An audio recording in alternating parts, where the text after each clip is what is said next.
On my screen here, you can see this is a standard solar production curve. So this would be first thing in the morning. We're not producing much power, just sunrise coming out.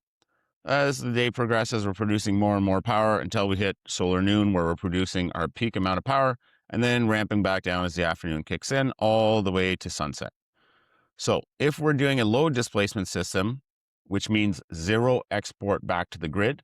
So if we're not using the power in real time, it's not going to be sent back to the grid. So we want to match this as much as possible with how we're using our power. Now, the other option is if our power consumption does not exactly match the solar production, so when we're using power versus when the sun is producing power, we can install a home battery to make up the difference. So let's say in this example, we're using more power in the morning, kind of tapers off during the day, we're not using much power, and ramps up during the evening before we go to bed, making supper and all that. So these two white spaces here, we're short on power.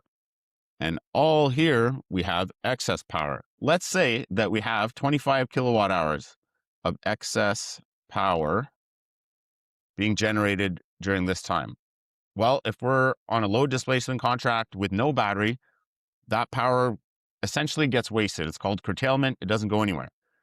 If we have a battery, we can send that to the battery.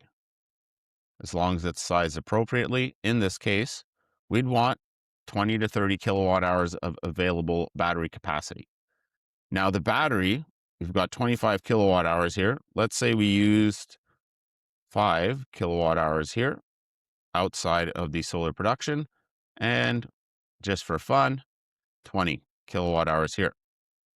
Well, we can send 5 here, and we can send 20 here. And now you move this power into this white space and this power into this white space. So then you can replace all of your consumption with solar production. You just need an interim storage place like a battery.